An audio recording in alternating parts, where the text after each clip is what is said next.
નામે છેતરપિંડી કરનાર 5 લોકો ઝડપાયા છે। અમરાપર ગામે કૃષ્ણ ગૌશાળા લાભાર્થે ડ્રો યોજાયો હતો। ડ્રોના નામે 3.9 કરોડથી પણ વધુની ખંડણી લીધાનો આરોપ છે। છેતરપિંડી કરનારા 7માંથી 5 લોકોને ઝડપી લેવામાં આવ્યા છે। રામદાસ બાપુ લગધીર કરેલિયાની ધરપકડ કરવામાં આવી છે। સાથે જ સુરેશ ઝરવાડિયા, મેરા ડાભી, નરેશ સોલંકીની પણ ધરપકડ કરાઈ છે। આરોપીને કોર્ટમાં રજૂ કરાતા 2 દિવસના રિમાન્ડ મંજૂર થયા છે।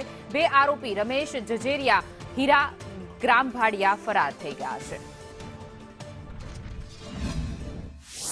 મુખ્ય આરોપી રામદાસ બાપુ જે પોતે મુખ્ય આયોજક તરીકે હતા અને આ ઉપરાંત લગધીરભાઈ કારેલિયા આ પણ પોતે એક આયોજકમાંથી એક વ્યક્તિ છે। આ બંનેની ધરપકડ કરવામાં આવેલી હતી।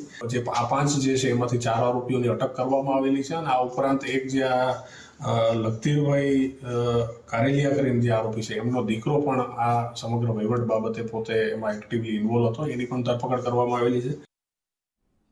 તો આગળ વાત